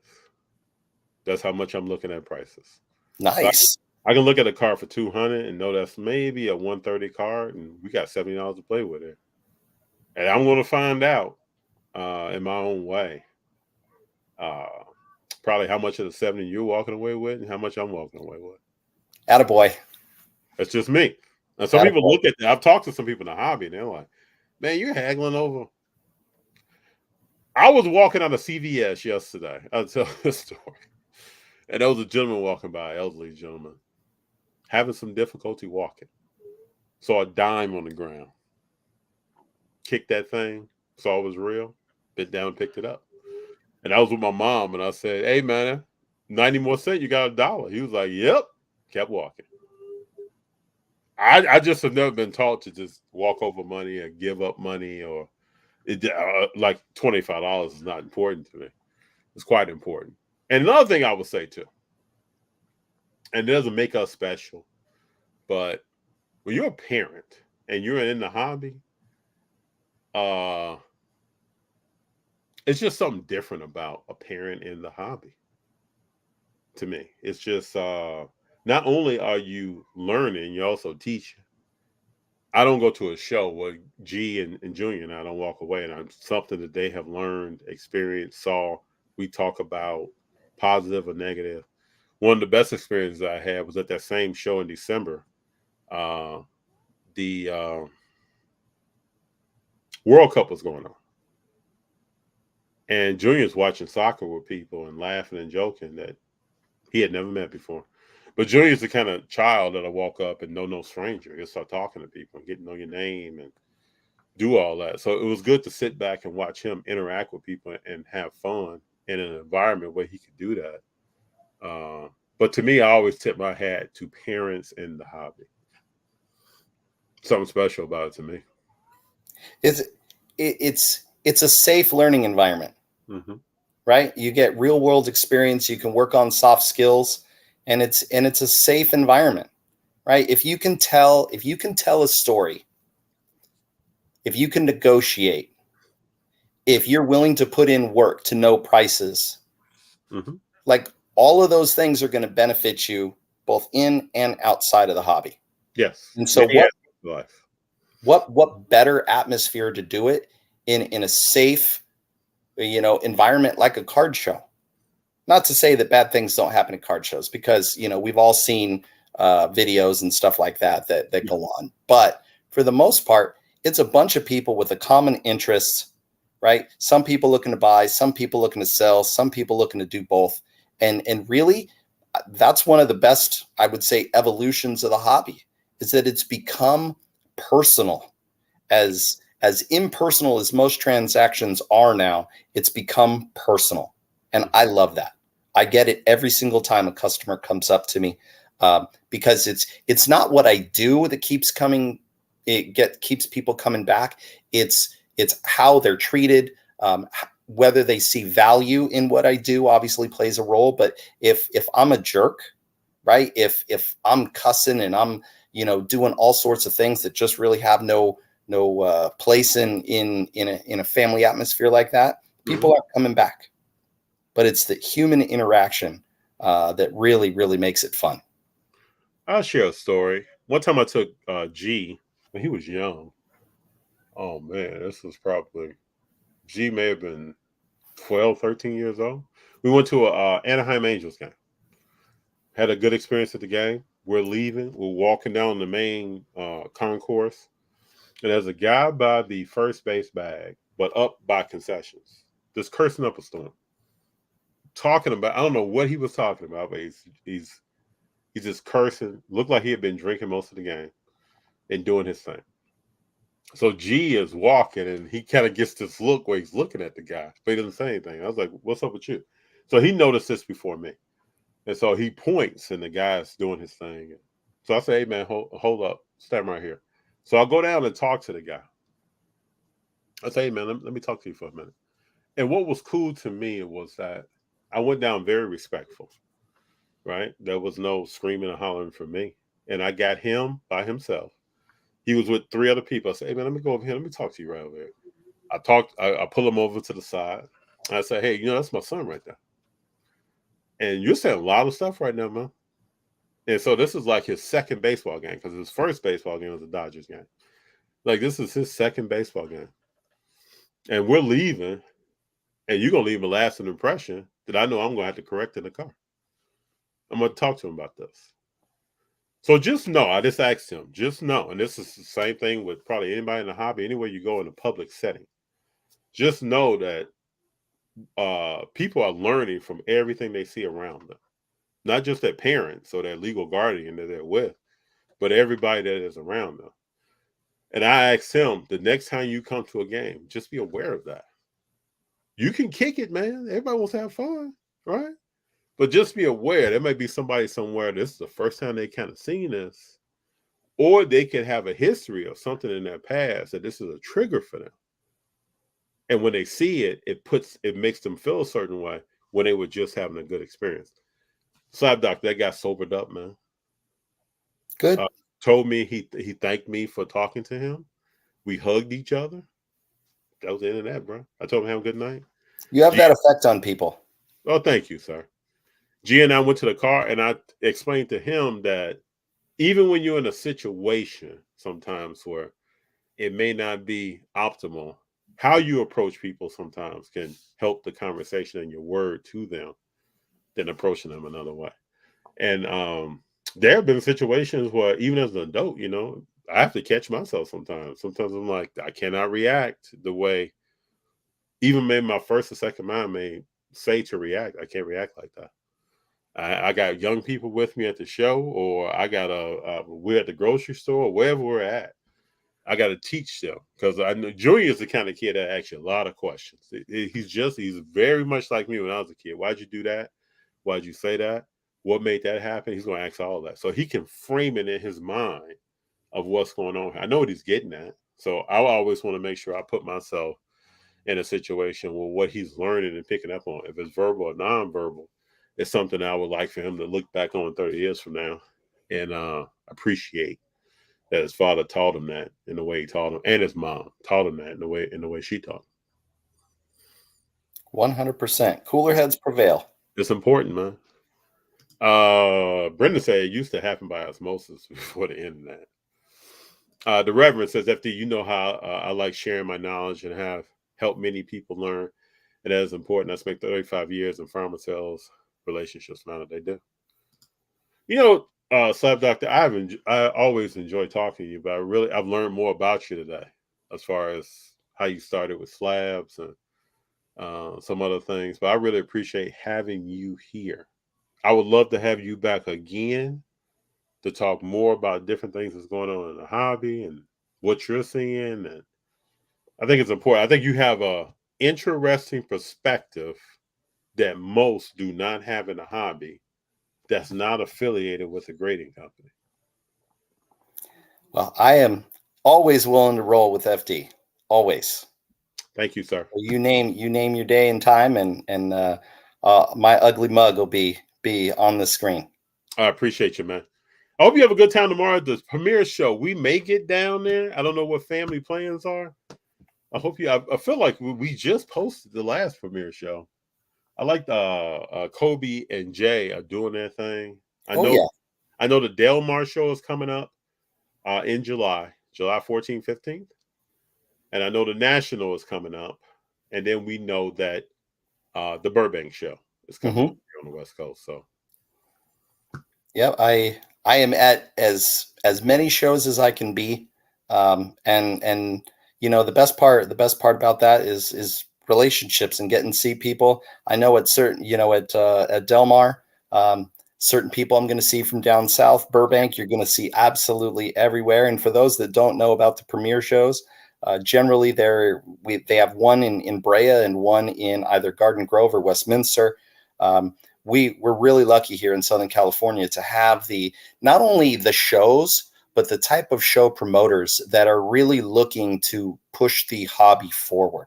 Sure. And really make them more than just a show, and make them experiences, make them events. Autos, no autos, having food available, things for the kids to do. You know, Mama Breaks, Stephanie, she's awesome, making sure that there's always something for the kids, because ultimately, right, you know, if you don't cater to young people, you will die out.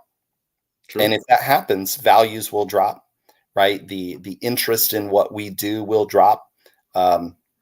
And it'll be highway robbery when it comes to fathers, mothers, you know, having amazing times at card shows and collecting. And there's so many, you touched on it several times, so many lessons to be learned, whether it's you're collecting cards or stamps or, you know, restoring old cars, those types of interactions, experiences, and exposure for kids, like so much better than what you see mostly on the news.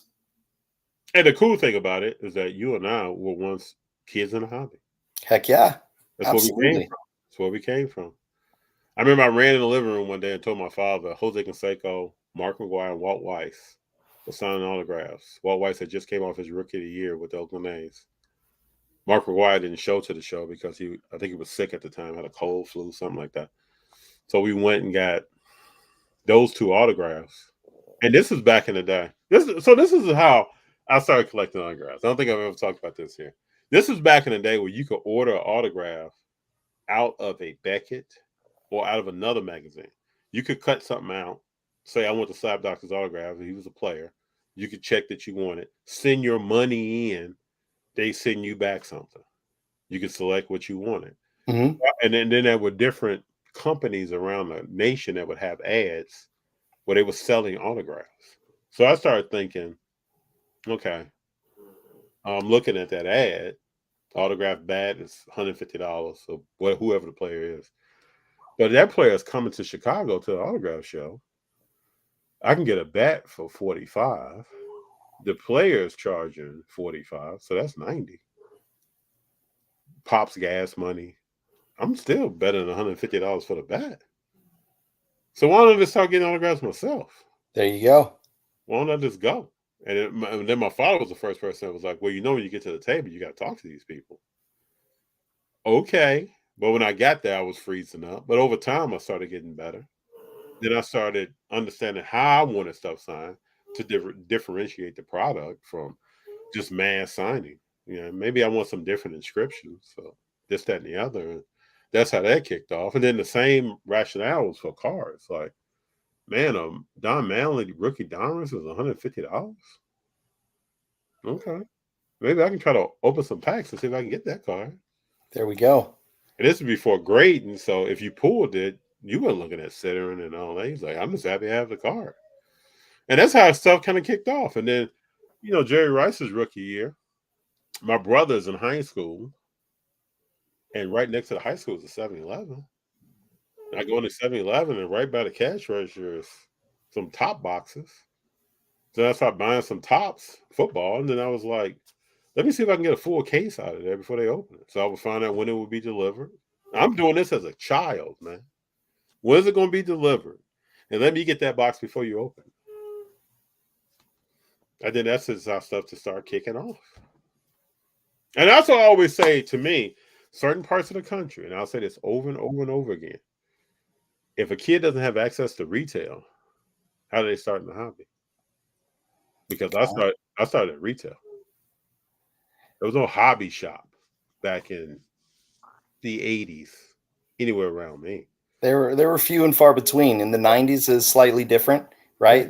If you want to call it the explosion, and people saw an opportunity. And then once the 90s were over, right, the hobby itself took a downturn. People were burnt, right? Mm-hmm. They spent all this money and there was no value. And you look to players like Tom Brady, you looked LeBron James in that draft class, and Peyton Manning at that time, late 80s. There were so many other athletes that really helped usher in this generation of athletes that people have come to grow and love, and really renew an appreciation for collectibles in general.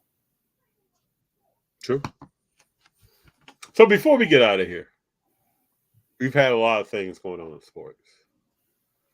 We've had Ja with different things he's going through. People talk over and over about 2019 draft class in basketball. We have recent stuff going on with Zion. Do you think these things that are happening in sports, that have probably always happened, and I want to emphasize this, could have always happened?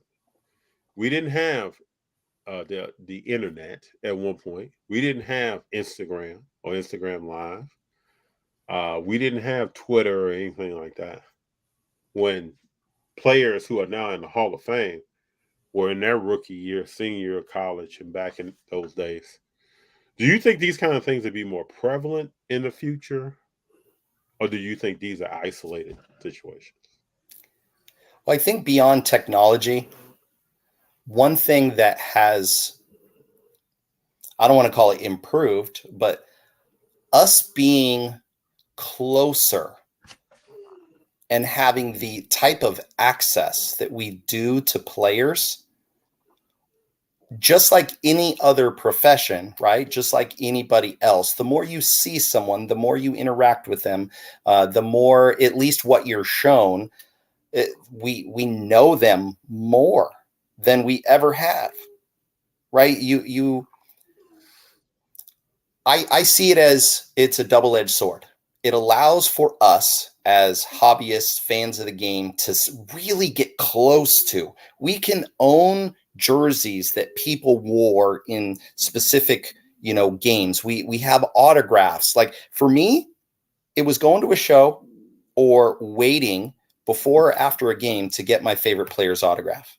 Sometimes I had access, sometimes I don't. Now, if you're a fan of someone, you can follow them on, an infinite number of social media accounts. You can Google what their, favorite food is and what they, eat on Tuesday nights every second Tuesday of the month. Like, we get so much access, but it's not just the good. We also get the bad. True. I think in the end, what it does is it provides valuable lessons for youngsters on how to conduct themselves and how not to conduct themselves. It gives them other, especially young professional athletes that don't come from an affluent beginning. It really, from, the 30 for 30 with Dennis Rodman recently, where he basically got fleeced for millions and millions of dollars. And Ricky Williams. Yeah. What's that? Ricky Williams was a part of that too. Oh, that's right. That's right. And what that does is it gives an opportunity for somebody else who's going through similar situations, hopefully to learn from that. Mm-hmm. Right. And, chances are I will never make a mistake that's going to cost me $39 million a year. Chances are maybe it happens, maybe it doesn't. But at the same time, I think what it does is it gives us opportunities to really see who players were, and then also take a look and do a little bit of research on, past players. I'm a big history buff, and the only books I ever read in my school library were biographies and autobiographies. And so to know a little bit about Phil Rizzuto and Lou Gehrig and Babe Ruth and Roberto Clemente, it gives me an appreciation how things evolve. But with social media, I see it as this: beware. If you're going to use it, especially youngsters, it's going to be out there forever. Right? From images to videos to whatever, like there are tools out there that you show a picture and say, all right, where is this image? And just because it's been taken down doesn't mean that it's gone forever. Somebody needs to find it. Somebody will find it. I really do think that what we're seeing with jaw, what we're seeing with injuries and people's eating habits, and I mean, supermodels have been going through this, and actors and actresses have been going through this in the National Enquirer and Star since, I don't know if your mom ever bought them, but my mom, like, sure enough, she'd buy the Star. We would browse in the grocery store line. Yep. Browse like, man, is this really happening? Yeah. And whether it's true or not, you take it as the gospel because it's written down and you see a picture. I really do think that it'll just help future generations, because we're all, was it 2010, 2000, whenever the iPhone came out, this is in its infancy. Oh, it is. It's only we haven't, this is not the tip of the iceberg. We haven't gotten to it yet. So hopefully those that are coming up see these examples and say, I don't want that to be me. All right, cool. Don't let it be you. And it could be something where maybe teams or leagues have to evolve some of their counseling or some of their upfront pre-draft education symposiums or forums that they hold to try to bring information to people on different things, because it's a big jump for people to go from I'm a high school star at whatever to now just signing a $200 million contract. And the difference at the beginning, I knew some things were coming at me, but now what are the things that are coming at me and how do I navigate in that space? It's different. Definitely different. I can only imagine if I was early 20s and I was making crazy money, it would be, but I do know this, and this is probably the thing that would have helped me. I don't know what people do, but if I was that age and signed for that money, my mom, dad, and I would be living together. Or they'd be right down the street. And then we would be, it would be like the Air Jordan movie. We would be making decisions. We would be involved in what's going on. I would have my consultation right there to talk through things. And this is how it was for me. I'm saying this because this is how it was for me in my early 20s and 30s throughout my life. And I may have got blessed that way, but I had people I could talk to about everything that was going on with me and what's happening. There were no secrets. When I messed up, people knew about it. When I did well, people knew about it. I'm serious. If I didn't study enough and I didn't get a right grade on a test or something, we would go through, what do you need to change? What do you need to do? That was the dialogue. So I know if I had just a crazy contract, that would have been, we'd have sat down to come up with a plan about how we're going to get after this, and they would have been involved. And they would have, my mom would have left her job and all that to make sure that we're handling business. But that was a phrase used. Are you handling your business all the time? So it would have been no different. I couldn't imagine stepping out. I'm 20 something. I'm in LA this week. I'm in New York that week. I'm going to different functions, and I have no maturity involved in what I'm doing. And little to no oversight. Yeah, I can't consult anyone who came down the road before me and about anything. How do you navigate that? You can't navigate that. Or if what is happening is being encouraged. Yeah. Right? That, hey, if you're not doing it, you're not doing it right. Right. If you're not doing it my way, you're not doing it right. And, just as you lucked out, there are others that don't have that example. Mm-hmm. I know this. Don't have that network. Yeah, I know this. And that's why I think we start to see certain things. And I just hope, I was talking to some people I knew the other day, some guys I went to school with. And I just hope that it's interesting when somebody goes through something, you can say, oh man, that guy's crazy. He did this. Or, oh, she's crazy. She did that. The way things evolve is that they get worse sometimes before they get better. So I hope we never come across a situation where someone loses their life or something really permanent happens that's catastrophic. to the person, player, family. I'm not even talking about whatever sport they play. I could care less if a team didn't have a player on the team. Is that player still alive? Can that player still grow and develop, even if they had to walk away from their respective sport? They're people first. That's what we don't want to see. And a lot of times when I hear these stories, to me, they get a little bit greater and greater and greater. And one of the worst stories that we heard recently was Steve McNair. And people act like that was a long time ago. But that blew my mind. The day I heard about it, just wiped me out the rest of the day. Like, I can't believe that guy was, I can't believe.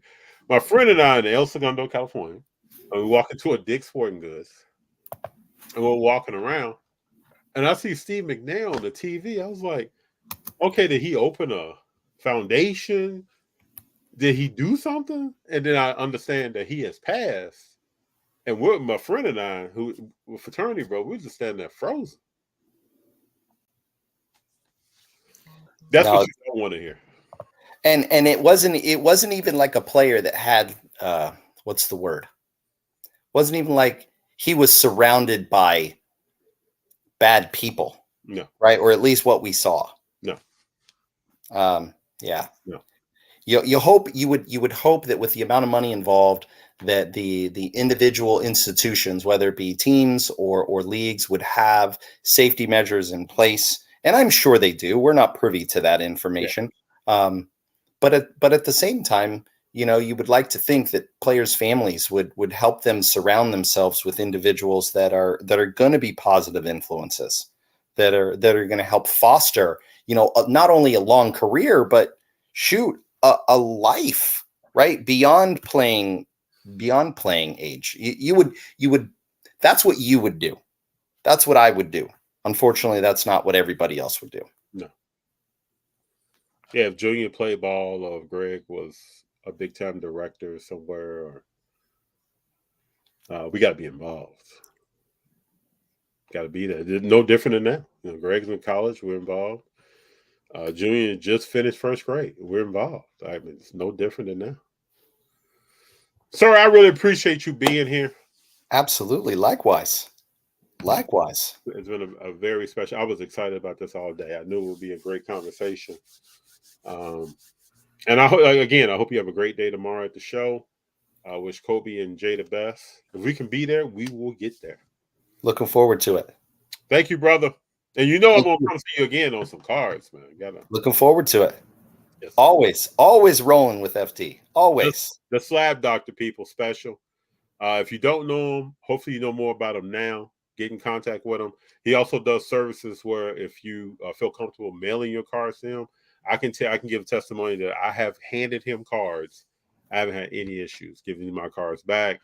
The same condition that I handed him in, he does his work, hands them back over to me. And if you look at his meticulous way of organizing, labeling, and categorizing cards, once you hand them to him, I don't think you're going to have any kind of reservations in your mind about doing that. Sir, thank you very much, man. Yep. Thank you very, very much. All right. You guys have a great weekend. Yeah, tell your family, your sons, everybody say hello, man. Will do. Likewise. All right. Bye-bye. Bye-bye.